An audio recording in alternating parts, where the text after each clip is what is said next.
the head of state meeting as well as the African government in favor of the 21 event of EA as well as of the International Association of AIDA 21.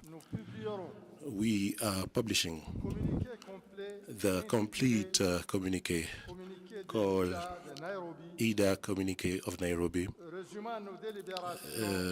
which summarize our discussion in order to bring some light on the process of the replenishment of leader, and as well as the main point of these communiques are as follow. The first one, as head of state and head of government, we met in April in Nairobi in the Republic of Kenya to scan our priorities, as well as to come up with a continental alliance in order to use efficiently funding from the World Bank in order to meet our development programs.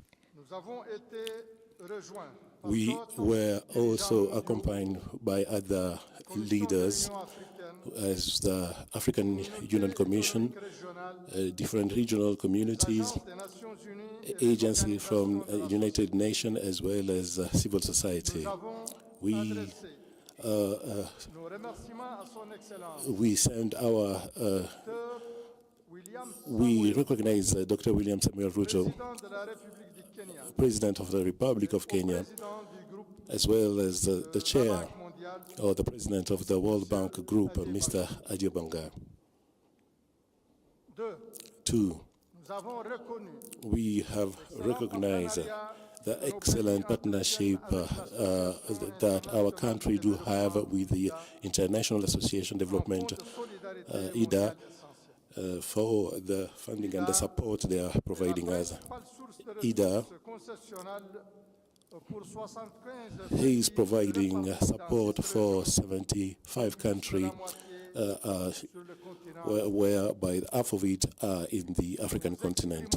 We are expressing our deepest gratitude to IDA, and also we are committing ourselves to play our role in order to get an impact in terms of the development of our people. And number three, we are gathering in a moment whereby the African continent provide a wonderful opportunity for our people as well as the world.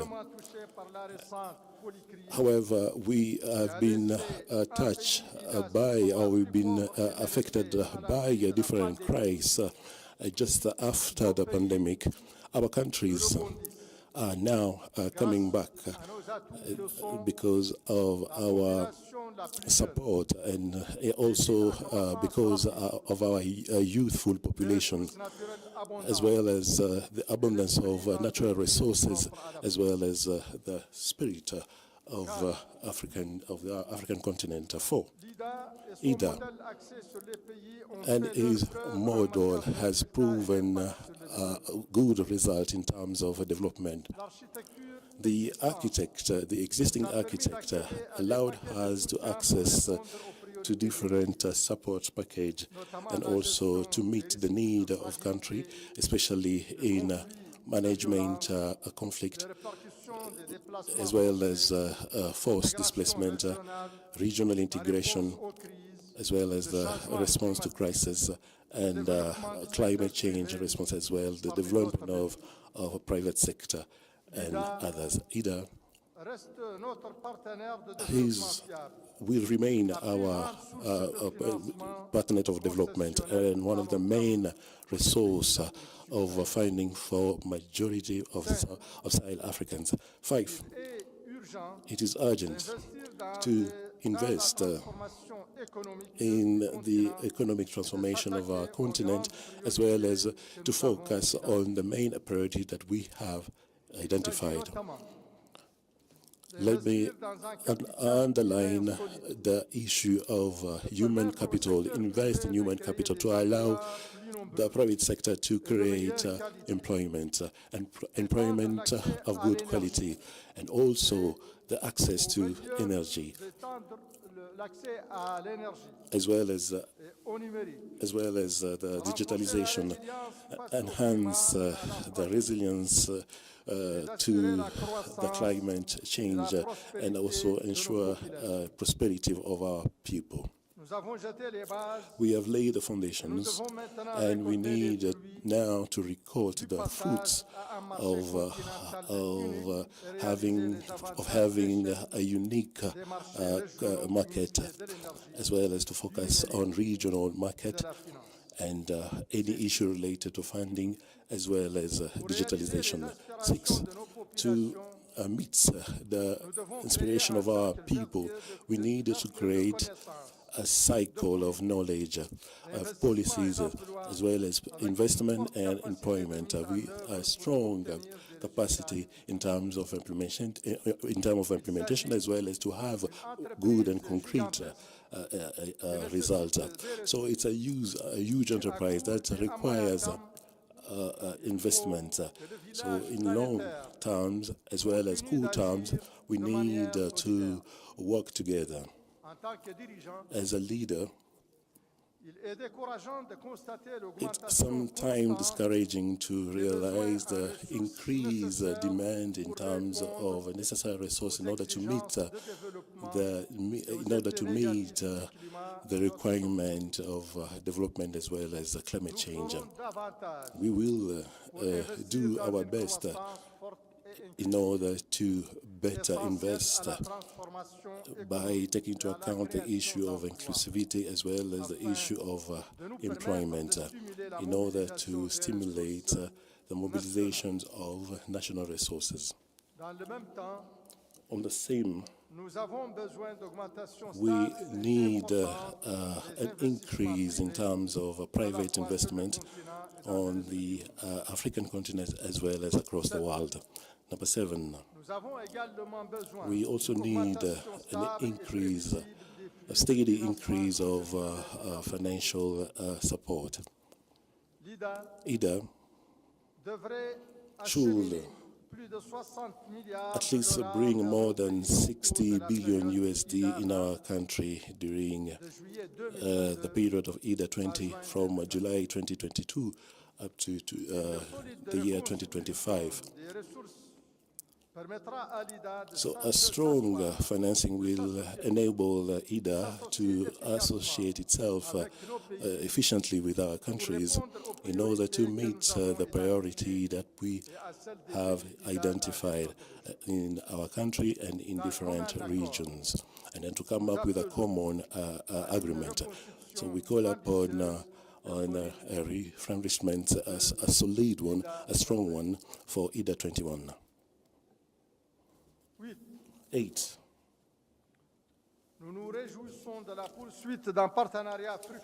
We are looking forward for a fruitful partnership between IDA and as well as the World Bank.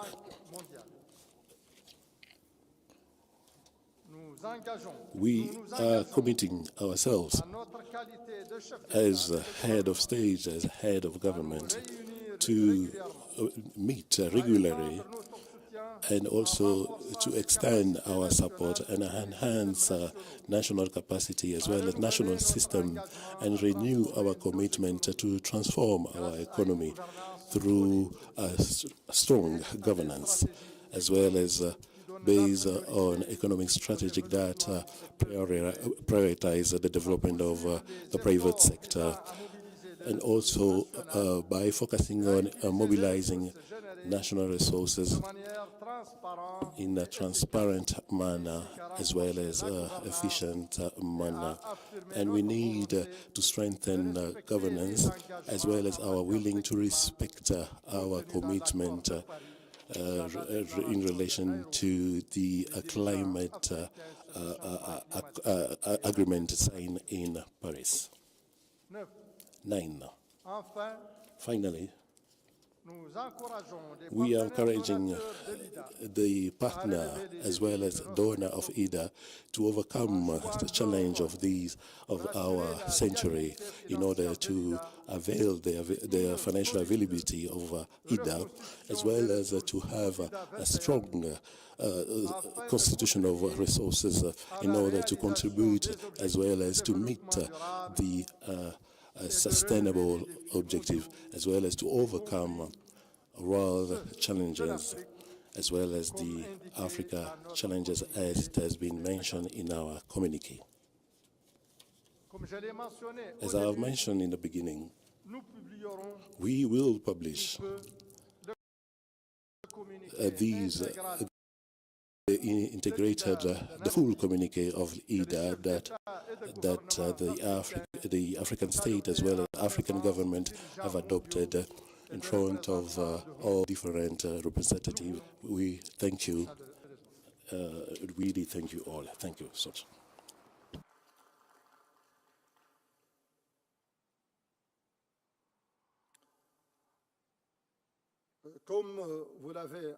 As you have heard, we recognize that Africa plays a major role in the economical world growth.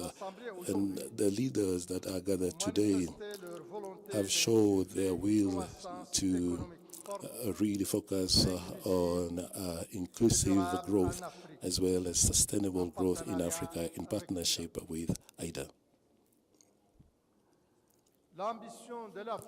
The African ambition, it is huge, very huge. And the communique that I have just read show the collective will as well as the engagement of African leaders to implement strong solutions that we have identified. And now, I have the honor and the pleasure to invite Mr. Ajay Banga, Chair of the World Bank, in order to launch the new coalition of IDA that is made of different partners from the civil society, foundations, private sector, youth, all together brought their effort in order to implement a very strong coalition for IDA. Mr. Chair.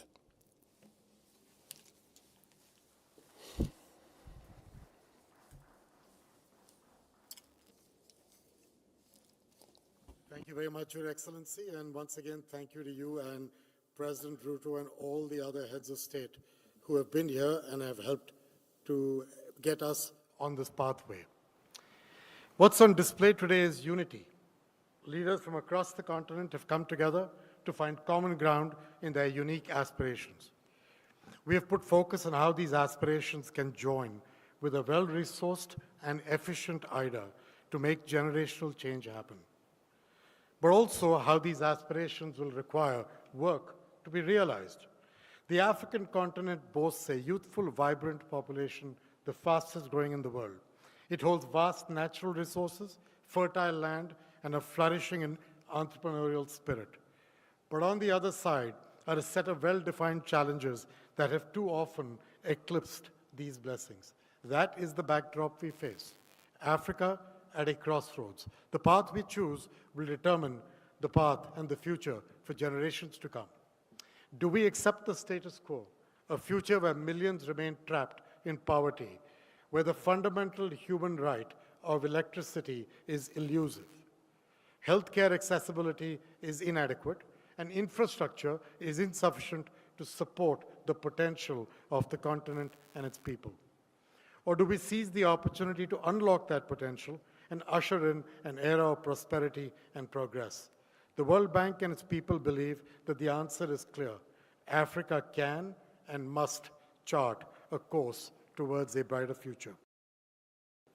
And this is not a pipe dream. We have seen the success stories in countries that took advantage of IDA, embraced good governance, invested in education and infrastructure, and fostered an environment where businesses can thrive. And in doing so, they have helped over the years to blaze a trail for others to follow. We began in the 1960s with Korea, South Korea, boasting a well-educated population but lacking capital and industry. China's story started later. In 1978, 770 million people in China lived on the edge of poverty, facing low economic growth due to lack of market competition and rigid policies on prices and mobility. India's path unfolded in the 90s and the 2000s. The country had to grapple with high poverty, held back by heavily regulated markets, dominant public sector monopolies, and unbalanced trade. Today, each of these is a country on the move. Each has transitioned from an IDA borrower to an IDA donor. But their journeys have common threads and lessons that I think are relevant for all of us. All three countries saw governments playing a crucial role in creating an environment that is conducive to growth, to private sector growth, domestic and international. They provided clarity on regulatory policy, implemented those reforms to attract that investment, domestic and foreign, and fostered a competitive landscape. Each nation benefited from a significant rise in the working age population during crucial development phases, and they invested in their people to realize that demographic dividend. And that provided a skilled and readily available workforce. Each recognized the importance of trade and competitive advantages as an engine of growth. They implemented policies to reduce barriers. They built strong domestic manufacturing and service sectors, which opened the door to rapid economic expansion. All three utilized IDA for strategic investments in education, in healthcare, in rural development, areas crucial for any developing nation. They are not alone. 36 countries have successfully graduated from IDA, 12 of them just since 2000. That is the transformative power of development assistance done right. Looking at Africa, I can see some very promising parallels. Several African nations are experiencing economic growth and implementing reforms to attract private investment. Many share a similar demographic trajectory with a projected rise in the working age population. And like these other challenges, Africa's countries also face their issues. Compared to the Asian tigers, private sector investment in Africa remains low. Infrastructure bottlenecks and limited access to finance further hinder growth. And the headwinds of debt, climate, and conflict restrain progress. So at this very juncture lies the promise of the kind of development effort that today has brought together government leaders, the international community, and the private sector. We all must be partners in progress. We have a mission-critical role to play, each of us, with governments leading on their own development agendas and IDA as their partner at the core of those strategies. The story of economic development is not a one-size-fits-all approach, but by understanding the journeys of successful nations and applying the lessons learned, Africa can chart its own course towards a much brighter economic future. First, invest in our people. A skilled, educated, healthy workforce, digitally savvy, including women, is the bedrock of any thriving economy. A skilled, educated, healthy workforce, digitally savvy, including women. We need to ensure that every child has access to quality education, from primary school to vocational training and beyond. We must work to make healthcare accessible to them. And to confront that challenge, we're using IDA to support our goal of providing quality, affordable healthcare to 1.5 billion people globally in 5 years. We just announced this in our spring meetings, expanding our work to new communities and broadening the scope of our services to include every stage of a person's life. Second, by building efficient and robust infrastructure. And I'm going to say that does not just mean rail or roads or homes or bridges, but energy and energy infrastructure. I believe access to electricity is a fundamental human right, and I believe it is foundational to any successful development effort. And yet half the population of Africa, 600 million people, lack access to electricity. And that's why at the spring meetings we announced we are working to deliver energy to 300 million Africans by 2030, 250 million with the World Bank Group, 50 million partnering with my friend Aki Nadasena at the African Development Bank. Third, support job-creating, value-added industries like agriculture and logistics, the warehousing and transport of that agriculture as an example, where the private sector could eventually come in to help farmers access new markets, entrepreneurs connect with customers, and young people access information and opportunity. So taking agriculture, it's an area of vast economic potential for Africa, but there are two problems. One, only 6 to 7% of the farmland is irrigated. And as I said in a session earlier, 37% is that same number for Asia. Two, Africa has one of the lowest rates of fertilizer usage in the world. That leads to yields that are 1/3 the global average. If we focus our investment in the right fertilizer and the right soil and irrigation, we can responsibly grow crops and grow opportunity. Made in Africa, and for the world. That's the objective. So we've discussed 5 main areas where we believe jobs growth and the future of Africa can come from. Energy and the downstream effects of energy, not just generation and distribution, but what it enables. Infrastructure, rail, logistics, warehousing, transport, roads, homes. Third, healthcare. Think of the primary health centers in that 1.5 billion people pledge. They will create jobs for nurses, medical technicians, doctors, PPE manufacturing, medicine manufacturing. And then agribusiness, as I just spoke to. And last but not least, tourism, an area in which Africa has already made some progress, but the opportunities are limitless. The World Bank is committed to playing its part in all of these areas. We will continue to provide financial resources, technical expertise, and policy advice. We commit to work alongside governments to help implement difficult reforms as they pursue them. But we are joined in this endeavor by an army of friends and partners from the private and advocacy sectors. In a few moments, you will hear from leaders of this unique coalition who are taking early action in support of IDA and Africa.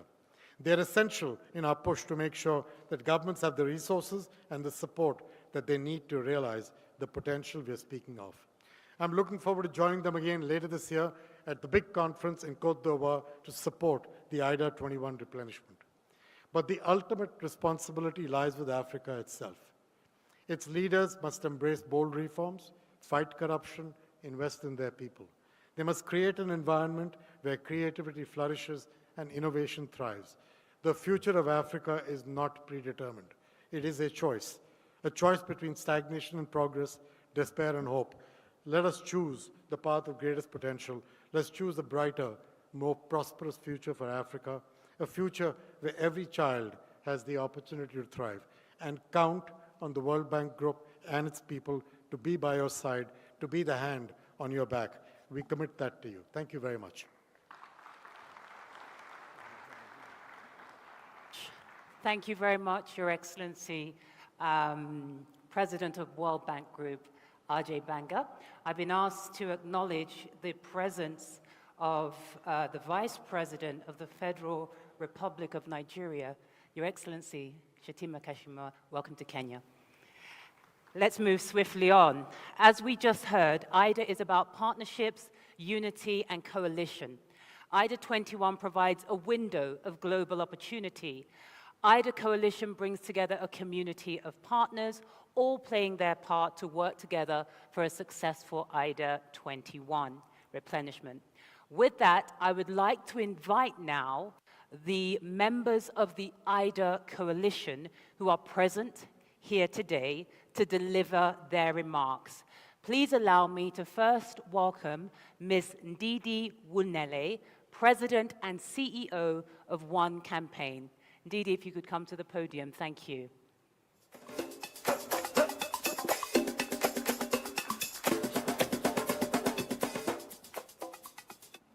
Good afternoon, Your Excellencies. I'm standing on existing protocols. I'm excited to serve as an IDA champion and we at the One Campaign are committed to serve on the IDA 21 coalition, which brings together civil society, youth, and the private sector with a shared vision for a bold and transformational IDA 21. I first visited Kenya when I was 6 years old in 1981 as a Nigerian tourist with a love for this lush and beautiful country. And every country that I've visited across Africa has shown me the beauty of our continent. Vibrant young people, entrepreneurial culture, children with hope, energy, and courage. So imagine my shock on moving to the United States when I turned 16 to learn that the face of Africa was a hungry child and that the face of poverty was a female farmer from Africa.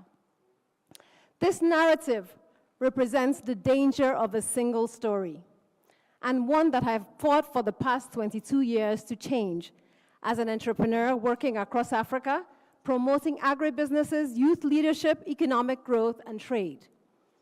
In my role as the first African CEO of the One Campaign, a 20-year-old organization, I am committed to building Africa's agency, ensuring that we are speaking with one voice and working collaboratively to shape the narrative and drive growth.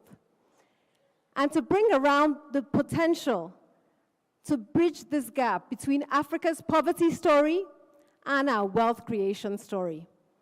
IDA 21 gives us the unique opportunity to do that at scale. IDA 21 is also one of the best buys in development with a long track record of delivering impact. And this financing is critical for enabling our vulnerable African countries in their recovery from current challenges and supporting their development priorities. IDA gets the most out of the balance sheet and allows donors to increase their reach and development impact. Every $1, as we've heard today, in donor funding contributes and generates $3.5 in financing. This is value for money. IDA's support is grounded in countries' needs, their priorities, and performance, putting IDA countries in the driver's seat in shaping their destiny. Such an ownership is critical for durable progress. IDA 21 will be transformative for three main reasons. But first, we have to make those commitments. First, for the World Bank and African presidents, transparency and accountability must become the hallmark of IDA in Africa. This requires clear milestones, robust communication, and consistent citizenship engagement, which will build the much-needed trust that we need for these funds to be used.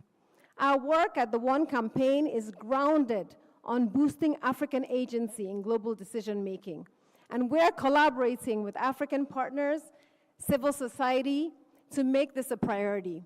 And we're going to be engaging our One activists across the world, especially in our African countries, to join the efforts to hold our governments accountable, to utilize the IDA funding to deliver impact on the ground.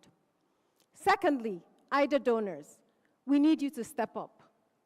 We are not clear-eyed, we're very clear-eyed about the challenges that you're currently facing, the political headwinds in your country. But we need you to recognize that this is a critical time to partner with Africa. And we need you to increase your commitments by at least 25% so that IDA 21 will meaningfully break the $120 billion mark. Now, Africa's civil society and private sector. IDA is different because civil society and private sector will be there working alongside government and the World Bank to deliver impact. We at One have witnessed at firsthand what decision makers can do if we work collaboratively to surmount challenges. We need decisive action, we need resolute leadership, and now is the time to work together to achieve that. I'm more convinced ever before, when I was a 6-year-old child, that we, Africa, must change that narrative. I recognize that as humans, we're often jaded, and some adults in the room say we've seen it all. But as Africans, we can choose either hope or fear. And I choose hope.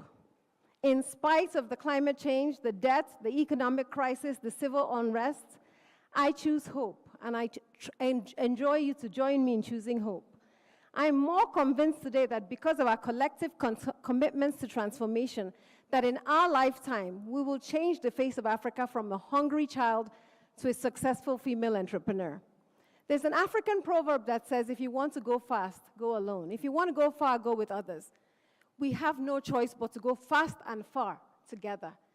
And to do that, we need to work with excellence, integrity, courage, and boldness, leaving our egos, our logos, and flags at the door, and committing to leave Africa better than we found it. Thank you so much. Thank you very much, Ndidi, for your remarks. We do have more coalition champions to hear from, but I'm going to ask extremely politely, those of you who still have remarks to make, please, please, please try to summarize into 1 minute, because we truly are out of time. Allow me to welcome Ms. Sela Bokongo, youth influencer, co-founder and CEO of Jacob's Ladder Africa, representing the all-important cross-section of African youth. Sela, please. Thank you.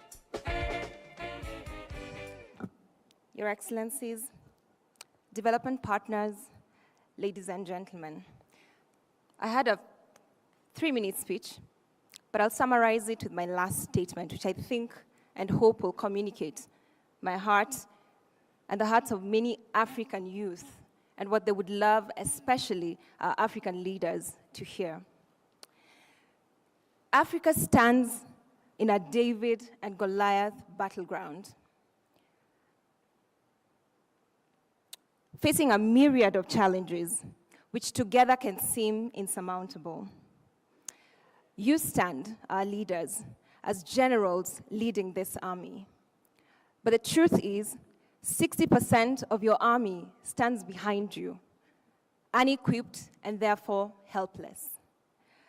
We urge you to take this moment that could be the pivot that Africa needs to empower your foot soldiers so that together we can realize our common shared prosperity. This is why, as young people, we're not merely asking you what you can do, the various things that have been listed here today. We're availing ourselves so that we can co-create the solutions that need to be created specifically for young people. One in particular that I must mention is the systems change approach to development that allows for job creation being mapped within all the projects while skilling the continent's workforce. And all we need is your goodwill, your leadership, and your resolve. I thank you. Thank you, Sela, for those remarks. Please allow me to invite everyone who's somebody well known to us, Mr. James Mwangi, CEO of Equity Group. You're welcome to the stage. Let's give him a round of applause, please. Thank you.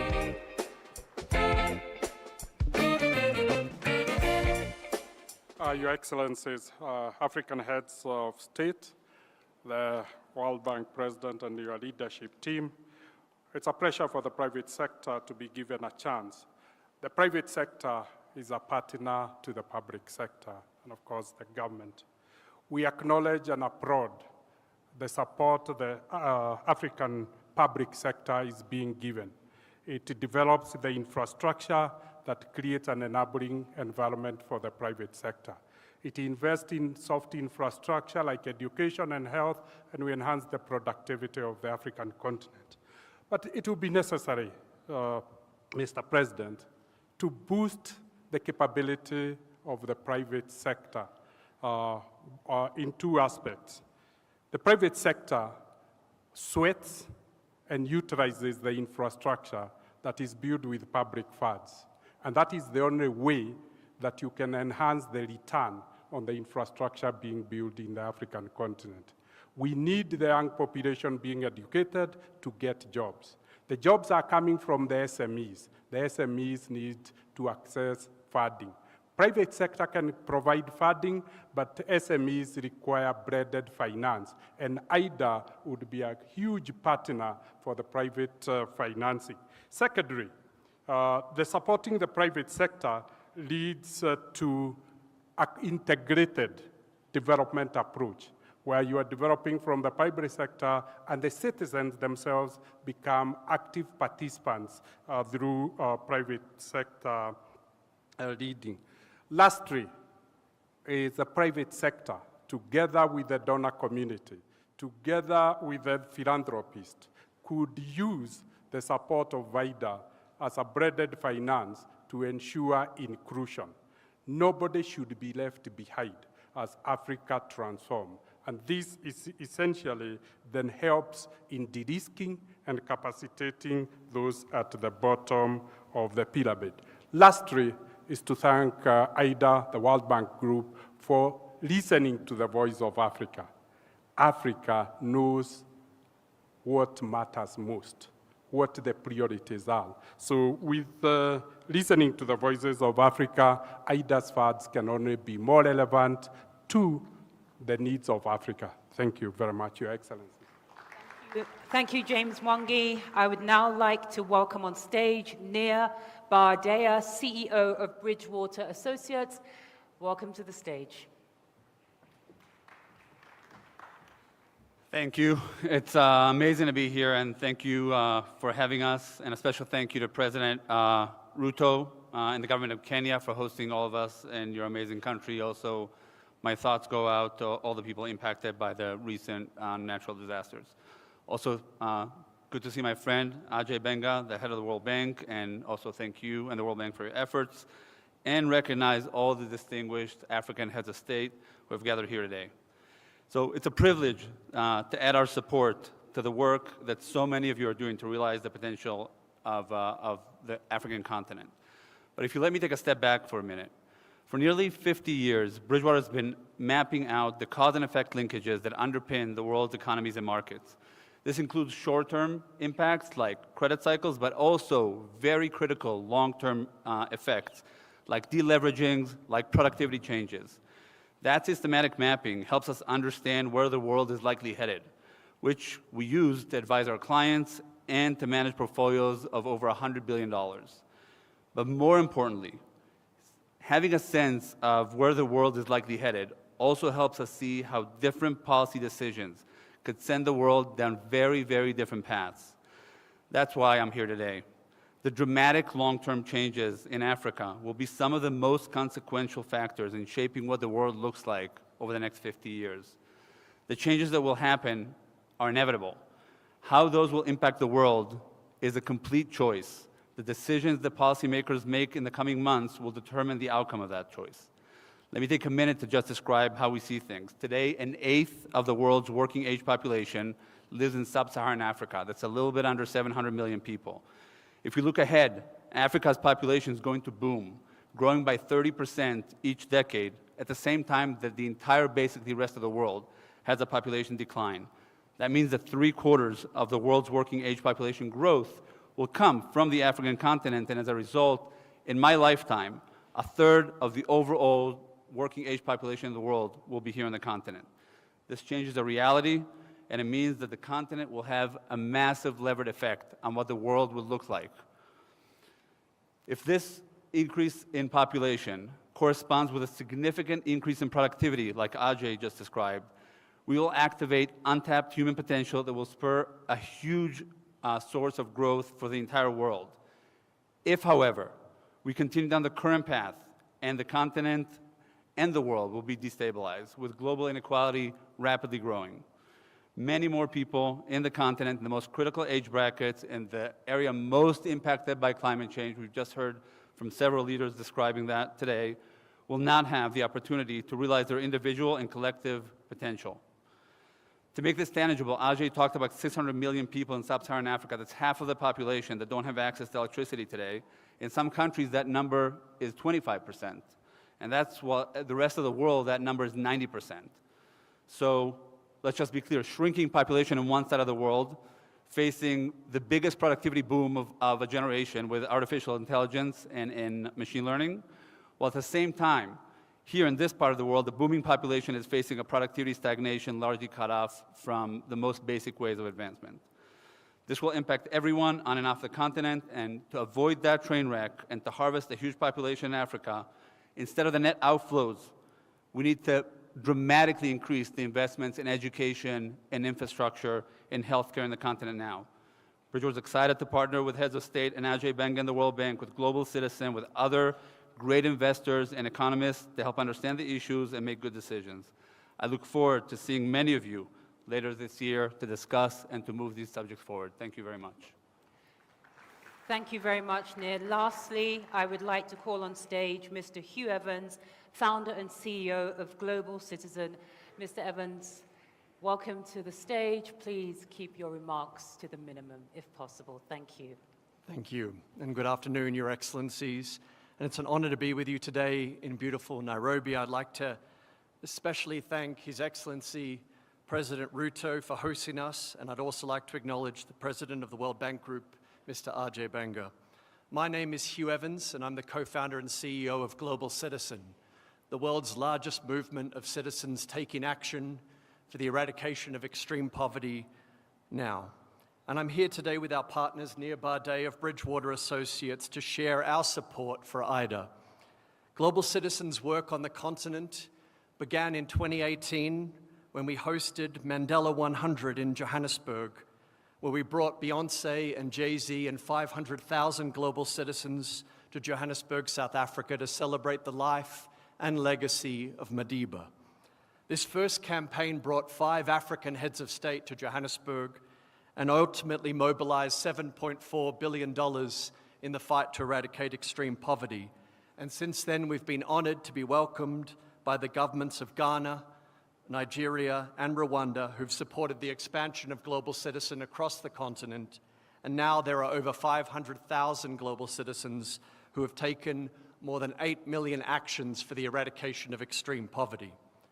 Today marks a significant new chapter in our efforts and our partnership with the continent. And over the last 2 years, we've met with heads of state across the continent, including President Chikwera of Malawi, President Paul Kagame of Rwanda, President Akufo-Addo of Ghana, and President Masisi of Botswana, and our host, His Excellency President Ruto. In all of these meetings, we've seen a common theme, and that common theme has been the massive population shift that we see across the continent and the need, as Nir Bade just said, for urgent public investment to ensure this booming population is an asset for the continent and for the world. That's why I'm honored today to announce that Bridgewater Associates and Global Citizen will host an economic summit on October 9th and 10th in Abidjan, Côte d'Ivoire, and we're grateful for the support of His Excellency Alassane Ouattara, President of Côte d'Ivoire, represented by the Prime Minister Robert Begley Mambe, as we gather heads of state, finance ministers, private sector leaders, and civil society, all to support the IDA 21 replenishment. Thank you, for Your Excellencies, for the opportunity to share this announcement with you today, and we look forward to seeing many of you in Abidjan on October 9th and 10th. Thank you. Thank you very much, Hugh. On that note, let's give the IDA champions a round of applause. Thank you. And now we are going to move to a photo session. Ladies and gentlemen, I would like to invite our heads of states onto the stage. I believe I'm going to be given assistance and help by protocol persons. We would like to invite our heads of state, so if you're not a head of state, you don't come up to the front for this photo opportunity, with the help of Michael and Chief of Protocol. So if you could please, heads of state, just come towards the steps here so we can get this photo, and then we're going to have closing remarks from His Excellency, the President of the Republic of Kenya. Please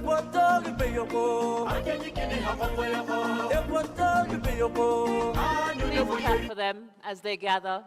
Thank you. Thank you. Thank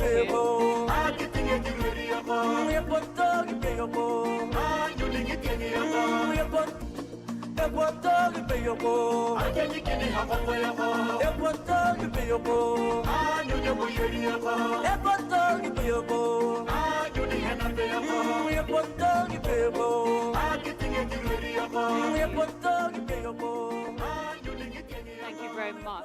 Thank you very much, heads of states. If you could please return to your seats.